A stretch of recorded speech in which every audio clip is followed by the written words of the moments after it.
continuously doing it until something's gonna win. You keep showing up, up, you're gonna win at some point. 6 figures, my very first deal. And from there, I hit the ground running. Just start buying more property, start, continuously investing in mentorship, investing in my growth. And, I'm here. My mentors, my brothers. I tap into my entire community, bro. And then after that, I'm a YouTube junkie, bro. Like, I'm on YouTube watching the motivational speeches. I'm listening to audio books. Who's your go-to? Eric Thomas is big. Myron Golden, I listen to him a lot. Most common way is to get a business, make sure it's compliant, which means you have to have a website, an email, a phone number, address, a fax number, a bank account. Make sure your business has all of those things. You have to be lendable, right? Once your business is set up, then you have to have good personal credit. So 700 credit score above, no late payments, no collections. When you put those two together, now you can go apply for business credit cards. So I'm somebody that understands if you want to be a master at something, you got to put 10,000 hours in. You got to be in it, right? To not just know how to do it, but to understand every part of it. Mm-hmm. So, bro, like, how did you end up in the seat? What's up, guys? I'm pumped for today's podcast. I got somebody that flew in from New York. He's been in Vegas just on different podcasts, and he's blessing my audience, you guys, with a conversation that's going to change your day. So if you're watching this, take notes, pause it, grab a notepad, grab something to take notes on, because conversations like this is implementable wisdom. So I got Ramel on this podcast today. I'm pretty sure I butchered his name, but it's all love. Dude, this dude is, it's all love. But this dude is about family. He's about wealth. He's about improving your credit. And I know you entrepreneurs that messed up your credit. You're like, yeah, I need this podcast. I ran up Facebook ads with my credit card. My credit's messed up. I know, you're cringing because it's real. It's all love. But you're going to learn about credit repair. You're going to learn about different ways to own assets, real estate, family, and a whole bunch of other great conversations to make your day better, to really blaze your trail to success. And by the way, this podcast is sponsored by Urban Water, and we're doing an official collab with my company, Creators Only. So shout out to Urban Water for sponsoring the podcast.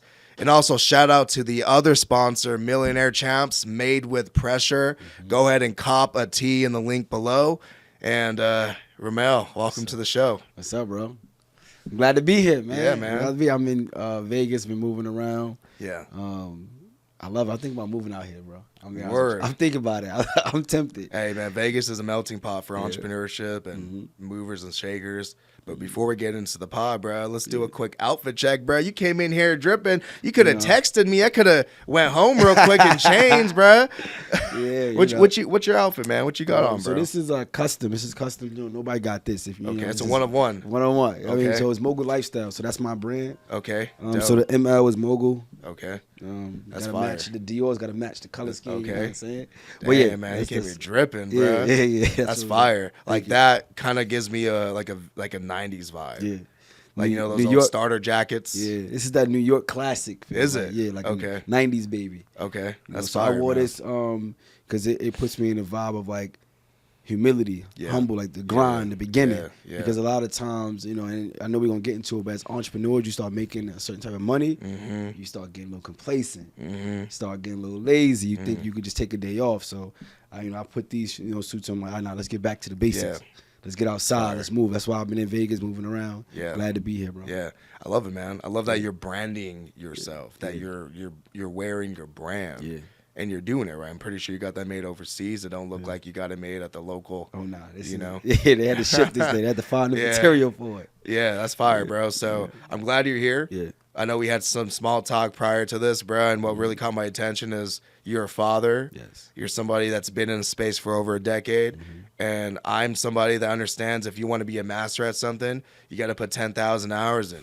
You got to be in it, right? To not just know how to do it, but to understand every part of it. So, bro, like, how did you end up in the seat? Yeah, a great question. So I've been in business for 10 plus years. Yeah.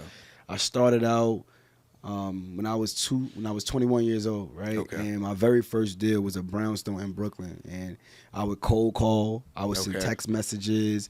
I would reach out to a bunch of people to see if they was interested in selling their properties. And I came across one particular family that was going through a pre-foreclosure. So for those of you that may not know what a pre-foreclosure is, when you buy a house, you fall behind on the mortgage, and then the bank is, coming to take it away from you. Mm-hmm. And this particular family, they was in this pre-foreclosure state, and I'm like, yo, I can help you out. Now, I didn't know if I really could. I'm learning this from a course, right? I invested in the course, and I'm just doing the work. I end up getting that property in the contract for $590,000. And that's a lot of money. New York, brownstones, 2-family houses is a lot of money. I was working at Pepsi at the time, so I was a sales rep, and I applied for a mortgage, and they denied me, bro. So I didn't get approved for the mortgage, but I didn't quit. I went to over 50 real estate meetups. So I would go on Eventbrite, and I would type in real estate meetups to go, introduce myself and see if I could find someone who would invest or partner with me on this deal. And I ended up coming across a lady who was old enough to be my grandmother. She connected me to another investor. I showed him the deal. He put up the entire $590,000 for me. I put no money out of my pocket. And this is why I teach, how to buy real estate, how to buy cash loan business with no money down, because I did it my first deal. And, that same 2-family, put it back on the market, sold it for $1.2 million. I made 6 figures, my very first deal. And from there, I hit the ground running, just start buying more property, start, continuously investing in mentorship, investing in my growth. And, I'm here today. Man. You said something super powerful. You said something, you applied for a mortgage, you didn't get it, and you didn't quit. And what you did was you expanded your resourcefulness. You went to Eventbrite, you went over 50 meetups. I think what is missing in today's culture of business is the ability to be resourceful. Because there's so many resources that nobody takes advantage of it. Bro, you could go to anywhere in the world and go to Eventbrite and find meetups, find conversations where you could plug in and be a fly on the wall. And I think that right there, what you did, if you didn't do that, do you think you'd be where you are? Nah, I wouldn't be where I am. I had to actually fight for what I was looking for, and I didn't stop. I think that's where most people fail, right? They quit in the process. So in real estate, there's some numbers, right? You have to make 20 offers to be able to get one deal, right? Most people, they make 2 offers, 3 offers, 5 offers, and be like, it ain't not working out. Not knowing that 20 is that number. Keep going. You was almost there. You was at 10 offers. Keep going 10 more. You know what I'm saying? So just getting the reps in.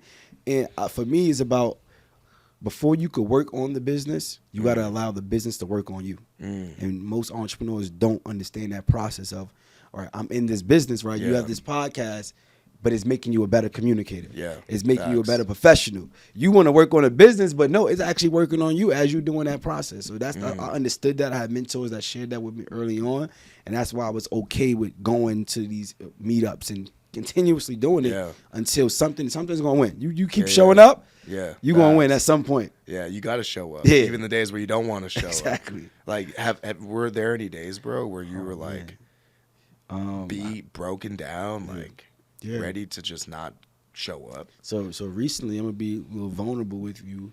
Recently, my dad passed away. So my condolences, man. Thank you, bro. On May 13th, 2023, he passed away. Right out of nowhere, it was sudden, and I was in the middle of an entire tour. I'm talking about Vegas, L.A., Miami, Toronto. He was, Jose with me, state to state, in the middle of an entire tour, and it was a moment where I did break down. I broke down. I really didn't want to continuously go through that process because I'm like, dang, my dad passed away. And we do things to make our parents proud. So now I'm questioning myself of, is this even worth it now? Me going and accomplishing these certain goals when I can't even make my dad proud because he's not here to see it. But then, I realized that it's bigger than me. So, take that moment, but then keep going because there's always going to be something that shows up, right? Whether somebody's going to pass away or it's going to be, you might get sick. Something going to happen along the journey. We got to be ready for it, and I understood that, and that's what kept me going. That's just one situation that was most recent, but I've had things that happen continuously throughout the journey, and I think a lot of entrepreneurs, they fail because they don't bake in a roadblock on the journey. They think that it's supposed to be easy. I know it's not going to be easy, so when something shows up, I'm ready for it. That's that mentality, man. Oh, yeah. And it takes wisdom to get there because if you haven't gone through enough of these roadblocks, you won't understand it. No matter how much money you have, there will be challenges. Be more challenges. More money, more problems. Yeah, and we thought that was just a joke because it was a song growing up. But, bro, it's for real. It's a fact. So what do you do to, like, keep yourself growing through, you know, because obviously you've had a recent experience with your dad passing, and I'm sure you had to learn things about yourself that you didn't know. You had to overcome certain things. Yeah. Like, what's your go-to? Is it the podcast? Is it a coach? Is it, like, what's your go-to resource to, like, learn and to grow? I'm loving the questions, bro, because this is the side of it that most people don't really understand. They just see the money. Yeah. But spirituality for me, you know, just really making sure that I'm staying in prayer. I know, like this water, I'm gonna take this with me if it's cool with you. Yeah, no, it's yours. But right now, I'm fasting. Okay. So it's Ramadan, you know, so I can't eat or drink anything while the sun is up. So doing podcast to podcast, different engagements, but not having a drink of water, not having no food, that builds my discipline. So it's more than just not eating or drinking. It's about, do you have the will to stay strong when you are not feeling your best or you kind of drowsy? If I can do that now and consistently over 30 days, I carry that same will towards business when I'm not getting that sale or I can't close that deal. I carry that same structure. So for me, what I go to first is making sure that I'm spiritually aligned. The next thing that I do have counselor. I got a counselor, mentors, my brothers. I tap into my entire community, bro. And then after that, I'm a YouTube junkie, bro. Like, I'm on YouTube watching the motivational speeches. I'm listening to audio books. Who's your go-to?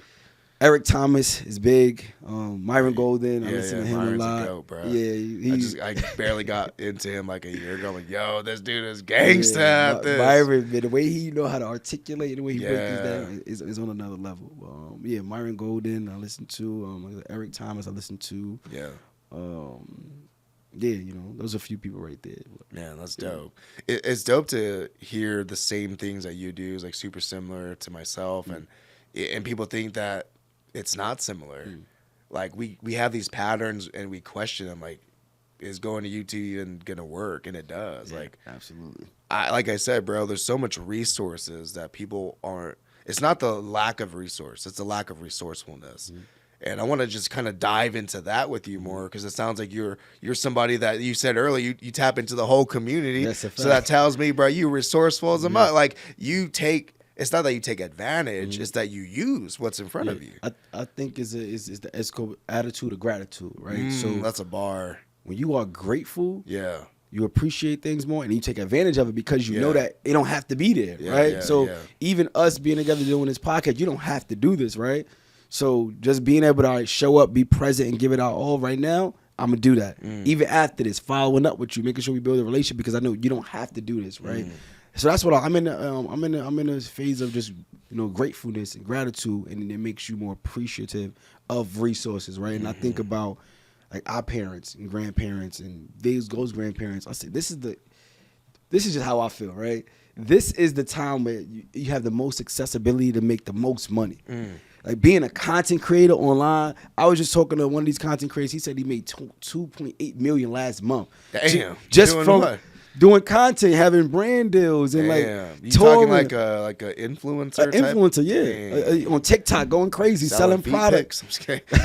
So he sell like I think it's a spray. Yeah, he sell like a cleaning spray that cleans shoes and stuff like that. Oh wow! So he just made $2.8 million last month being himself on TikTok. That's dope. We couldn't do that years ago. It wasn't even available. So I understand that. All right, let me take advantage of everything that's in front of me, and let me not waste my gift. Man, that's dope. Yeah. There's a book called Think and Grow Rich, which I'm pretty sure you read at some point. And Napoleon Hill, the author, for those who don't know, Napoleon Hill is an author, and he wrote Think and Grow Rich, which is a fire book. Definitely recommend reading that. Go get it. And he's in that book, he says, like, you were born with a box of riches. Like, you're born with everything you need. That even when you're reading this book, you have everything you need. And even in the Bible, I know, you know, different religions, but like God gives you everything you need. You don't like, everything is here. And I think it's that lack of knowing how to use it. So how do you continue to use your community and your resources and what's in front of you? Like, how do you leverage it? Man, so spiritual alignment, right? you know, like you said, like we all have our riches. God has gifted all of us, right? No matter who you pray to, God has gifted us all within us. We just have to go through the process to be able to get it out, right? We have to basically pull it out. I know that. So I understand that everything that I'm doing every single day is leading me to another clue to continuously pull my gift out. Dang, so that's a bar. Yeah, right. Like, so that's why it's a different conversation when I'm operating. For me to be able to share how I've been able to build $20 million in family wealth, how I bought self-storage with no money down, right? And we'll get to that. But the reason why I got into self-storage is because the pandemic, I had tenants that stopped paying me, and I started selling off a lot of my properties, and I thought I was going to lose my entire business. But me going through that process opened up the opportunity for self-storage. But if I didn't go through that, I wouldn't be able to do this. How did you even, like, self-storage is such a random thing. Yeah. Like, that is random, bro. I can't lie. Like, people will be like, I flip properties here and there, commercial, whatever, wholesaling, but self-storage? Like, how'd you random. Get there? So I flipped my first property, made $157,000 in the self-storage space. Or no, that was it. So the residential. The residential I was telling you about. This was 7-8 years ago. I made $157,000. Me being young, I'm 24, 25. I'm thinking I'm the man, right, with $157,000. So I started buying a bunch of properties fast now, right? Credit cards, private money lending. I got my deals going. So I had about 40 plus properties in 2020. And I'm thinking I'm good. Then the pandemic happened, right? And when the pandemic happened, I was buying in low income areas. So Milwaukee, Pennsylvania, New Jersey. I was buying in low income areas, and a lot of people had lost their jobs during that time of the pandemic. So when people lose their jobs, they can't afford to pay their rent. And as a landlord, they put an eviction ban during that time where you couldn't even evict any tenant for monetary reasons because of this global pandemic. So I'm still stuck paying a mortgage. I'm paying taxes, maintenance, but I can't collect rent. So I'm going broke. I'm being real. I'm going broke. Everything that I thought I had, I'm going broke. So I started selling off my properties to bring some cash in, and it was one particular property. I had a buyer who was willing to pay me $20,000 more than what I was asking for, but he wanted me to deliver the property vacant. I had a tenant in there. So I said, okay. I went to the tenant. I said, here go $2,000 cash for keys. I just need you out. I don't care what you owe me. I just need you gone, right? He said, deal. I just need you to pay for my items to be in a storage unit for 90 days while I transition.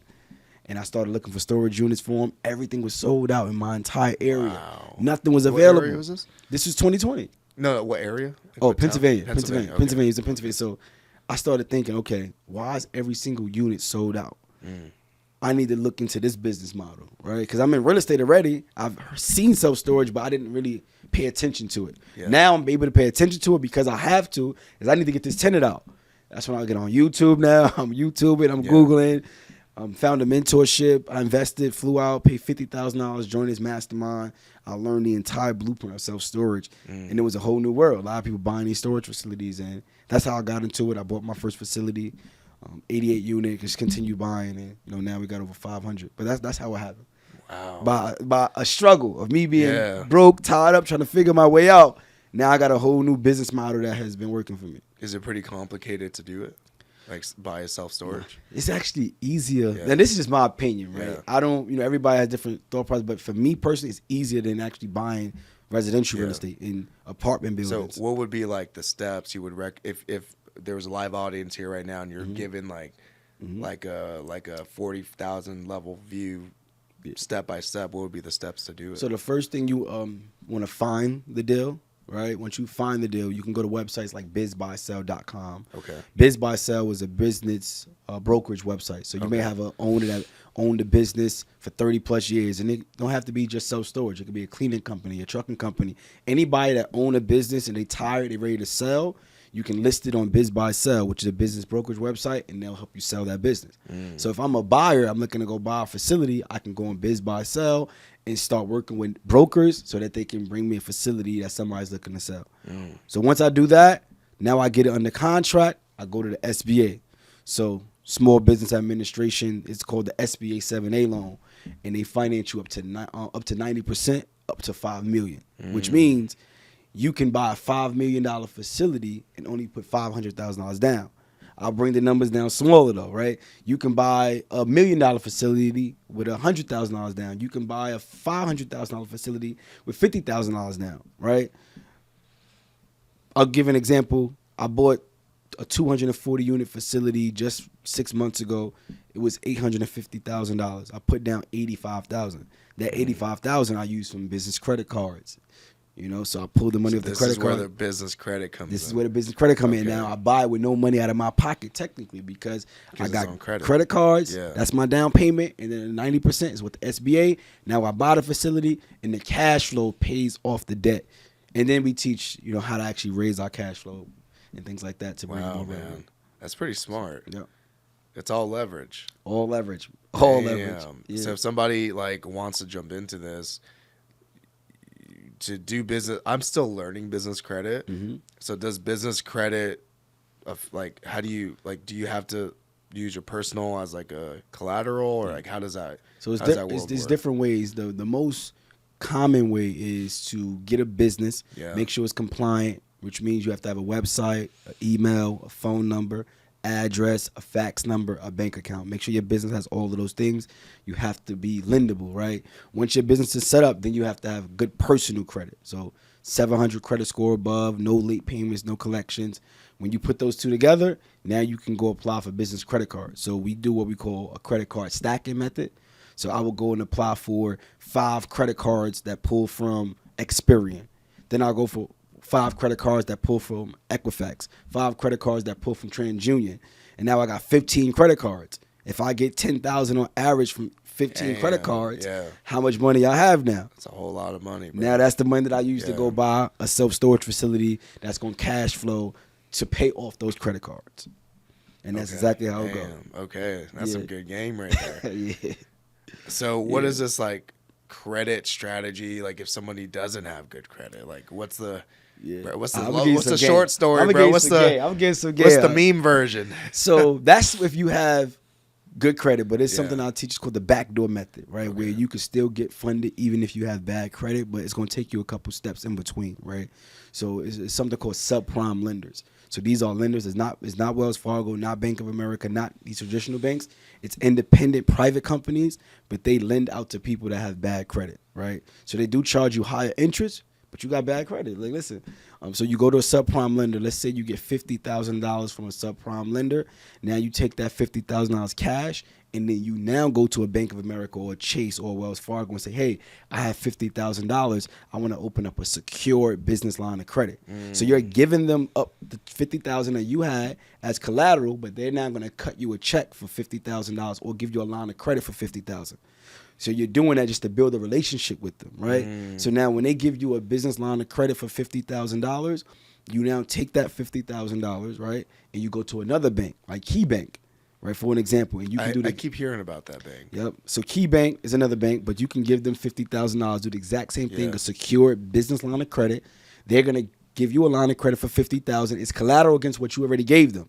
But I do that across 3, 4, 5 different banks. With the same money, I'm building relationships with these banks. And now I just pay them back. But I'm paying them back with the same money, right? Once I pay them back, they turn my secured to unsecured. So now they give me back my original 50. Okay. So, all right. So you, okay. Yeah. You get a loan for $50K from one person. Yep. You take that $50K and you go to Bank A. Then they give you a secure line of credit. And then you take that line of credit, and how do you pay Bank B? How do you pay the third bank? So you got to cover the minimum payments. The minimum payments on the $50,000. So do you like a cash advance and take cash out? Or? So it's a line of credit, which means you could pull it directly off of. How do you pay? Because doesn't a bank require cash, or you can use a credit card? How do you put up the money? Because you said Wells Fargo, so you go take $50K from, if you have bad credit or whatever, and you go to Chase, and you get a secured line of credit by depositing the cash. Yes. So how do you deposit credit to another bank? So you turn the credit to cash. How do you do that? Okay, so to say the subprime lender is going to give you $50,000 cash. Right. You take that $50,000 cash and you're going to now give it to Bank A. Okay. Bank A is going to hold that $50,000, but now give you a line of credit for $50,000. Okay. That line of credit, you can transfer it from the credit to your bank account. because it's a line of credit, so it acts as cash. Okay. So now it transfers directly to your bank account. You just go on to online banking, and you can go with 50,000 withdraw straight to my account. Now you're just making minimum payments on that. And now you just make a minimum payments on that over time. The minimum payment is typically 1% of whatever your balance is. And then you just rinse and repeat per bank. Rinse and repeat. You do that over a 6-month period. And then they give you actual credit where exactly. you don't need the damn. That's interesting, bro. Yeah. Joey's over here like, yo, I'm about to finesse some banks, bro. Yeah, bro. That's some hot stuff right there, man. Well, that's game. Well, yeah, so it's really just building relationships with the banks. It's going to take you about 6 months. Yeah. But now you didn't turn back. Oh, so credit. you don't do that in a day. You do that. Okay, I was like, yo, this dude go to six banks. banks. No. Not in a day. You're going to do that over a 6-month period. So you can hit all the banks the same day, but you pay them off over 6 months because you want to you want to show history. Exactly. Okay. Yeah. Everybody got excited. Yeah, They're about to go finesse all the banks. Nah. Not in just one day. No, that's you want to funny. build a relationship, show the history over time. It makes sense. Yeah. So don't do it in 24 hours. No, don't do it in 24 hours. Please don't. Not 24 hours. Got it from this dude. They going to go to the bank. Oh, they said 24 hours. No. Okay, so over time in a 6-month window is what you recommend. Absolutely. That makes sense. But that's worth it if you have bad credit. You know, people work at their jobs for 6 months, 6 years, and still don't have no type of $250,000, $500,000 to invest. Yeah, that makes sense. Yeah. Damn. So do you now do you buy these storages in certain areas or do you kind of how do you shop your deals? So right now my 2 markets is Pennsylvania and upstate New York. And why are those your 2 markets? Because that's what I'm closer to. I was buying storage facilities in different areas like Tennessee, Arkansas, which I still do have, but it's too far, you know. So it's just not as I guess cost effective, I would say, right? So when we're doing our marketing, it costs us to do marketing, cost per lead. So it's just better to focus on 2 areas and then master those 2 areas, and then we start expanding. So that's where we at right now. That makes sense. Yeah, man, that's dope, bro. So. Man, everyone that's watching in here, you got the game. For real. I think you gave you guys the blueprint. They got some fire game right You got there, the blueprint. So now you're in podcasting and you're taking value and you're helping so many people, man. Bro, how does it feel to be in this seat knowing what you've accomplished? And I just want to say, I don't know you, bro, but I'm proud of you, man. Thank you, bro. I'm proud of you too. Because I know how it is to spend 10 years pursuing something. And bro, how do you feel now? Looking where you are now, looking back to where you started, where you came from, to where you are now. How does it feel? I feel blessed, bro. So I suffered from imposter syndrome for a while. So imposter syndrome is when you internally don't believe you are gifted, even though externally you are performing high, right? You're doing great things and everybody telling you how good you are, but you don't believe you're really good. I felt that way about myself for a very long time. You know, I was working at Pepsi as a sales rep. I got promoted to a supervisor on the delivery side. Then I became a sales manager, and I still didn't believe that I was good enough. I got it in business. I'm making money in business. Still didn't believe I was good enough. I got into network marketing. I shot up to the top of the charts. Still didn't believe I was good enough. But then I sat down. I realized in 3 different business models and settings, I'm doing great things. Yeah. Now I'm gifted. Forget all that. I'm gifted, man. Yeah. So now with that newfound confidence, I'm all right, I'm gifted. God bless me. I found my purpose. Now my entire mission is to help other people. You know, so. And why do you feel like that's your mission? Because the community that we've been able to build. So I have a community, over 1,000 people in my community, and when I hear what they say, oh, I saw you on social media and you said this, and then I invested and I changed my life, and I have mentees that bought restaurants, bought laundromats. I have mentees now their kids is working in their pack and ship business. Yeah, that's bigger than me. You know what I'm saying? So when I hear stories like that, that makes me realize, okay, this is why my mission. This is my mission. I got to keep going on and keep doing it. That's respect, bro. Yeah, that's respect. Yeah. How do you manage your community? How do you? Because this is the thing, man. People think building a community is dope. It is needed, but it ain't as easy as what people think it is. So, what have you learned over time to manage and to like grow the community you build? So number one, you really gotta love what you do. Yeah. You can't be in it for the money. Like the money is the byproduct, but I see a lot of people that get into the education space, build communities, or do anything in business because they want to make money. You cannot be in it for money. So for me, I'm in it to help more people. That's like I just said. So that's number one. So I'm in it. I'm sleeping. I'm obsessed about helping my people, right? I'm obsessed about helping everybody in the community. I think about it every time I go to bed at night.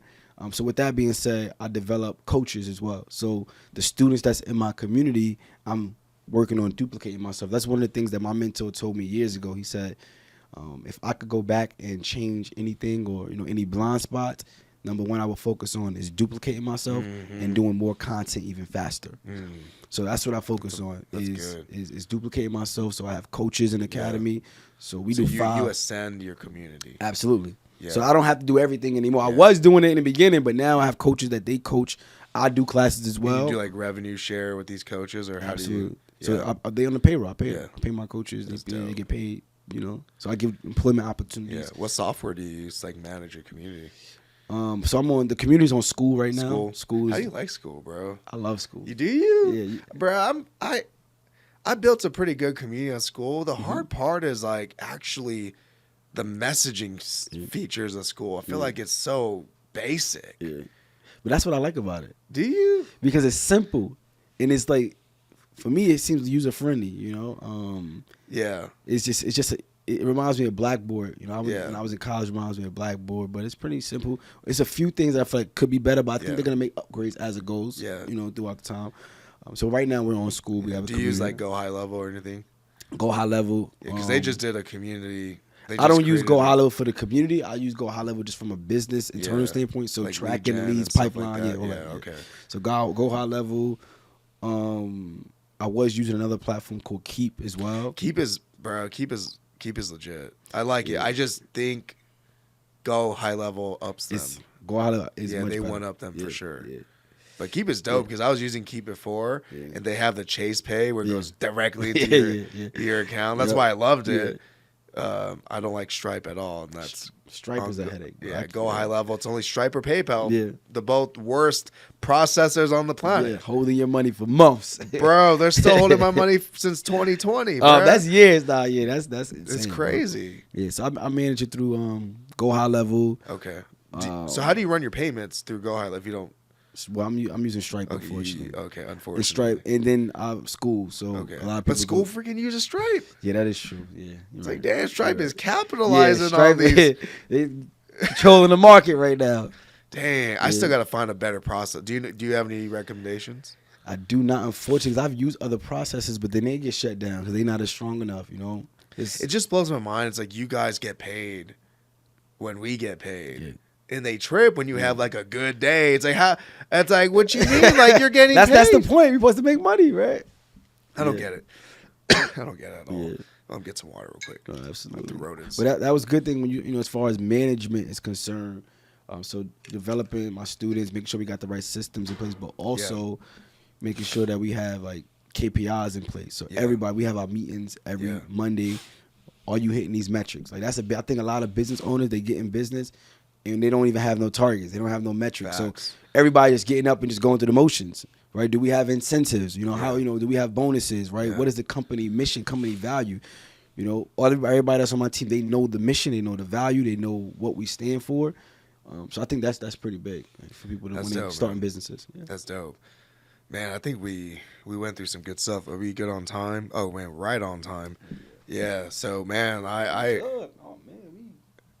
This was good, bro. And I feel that, one of the things I know we have a hard stop soon. I just want to touch on this, like family, wealth. I know we talked about it offline for a minute, but why are you so focused on generational wealth and helping people break poverty in their family? Yeah, man, because it's a deep conversation, coming from poverty, underserved communities like, where I come from, finances is directly correlated to like mental health, is directly correlated to like physical health. It's directly correlated to a lot of like things that we lack in our community. So it's like we have to be educated financially. All right, now we educated financially. I could afford to go and pay for healthier alternatives, right? If I'm on a budget, I can't afford to pay for nothing that's healthy, right? So now if I can't afford to pay for nothing that's healthy, now I'm putting bad food into my body. When I get sick, I don't even have the health insurance to even pay for that. Now I get sick, you know, it's just a domino. Even when it comes to health insurance, if you have bad credit and bad finances, you can get denied for health insurance because the studies show bad finances typically means that you have bad health because you're stressed, you're anxious, you don't have a good peace of mind. Like financial empowerment is bigger than just a dollar for me. So that's why I'm big on that, because now it will ultimately trickle down to family wealth, right? And family wealth is not only about money. Family wealth is about having a wealth of knowledge, a wealth of resources, a wealth of understanding like collective economics, right? How could we each one teach one? How do we help more people? Like wealth is bigger than just money for me. So, you know, it starts with the family, and from the family, now we create better communities.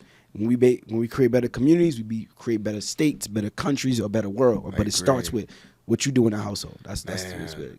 That's so good. And people from all walks of life need to remember that. Yeah. Man, that's good. I appreciate you breaking it down the way you broke it down. Well, bro, I'm so pumped for this conversation. And we definitely got to get a part 2 in next time you're in town, next time, gotta do the part 2 for you gotta let me know if you're gonna be dripped out like this. I will be. So I get to know this. Yeah. Man, but yo, everyone that's tapped in, make sure that you rewatch this podcast because he dropped some gems. He gave you the blueprint for self-storage, that credit finesse. that was crazy. Like I'm about to do that the next month. That's a play. And make sure you tap in with this guy. I always say this on every podcast. When you're around greatness, follow greatness, because greatness leaves footprints. And if you follow the footprints, you're gonna be as successful as the person you're following. So all of your links will be right under this, whether it's on YouTube or Spotify, Apple, wherever. Make sure you tap in with my brother right here, Ramel. And guys, thank you so much for supporting the podcast. We appreciate you. Last shout out to Urban Water for sponsoring our show in this season. And man, I appreciate you coming in. Before you close out, I want to definitely commend you, for sure. Right? Because just the hospitality that you show, how you conducted this interview, and what you're doing right now with this podcast and this platform, is the content, everything that you're doing is big, right? Because you give me opportunity to share with your audience. So I want to thank you. Man, for sure. Hey, bro. Keep doing what you do. All right.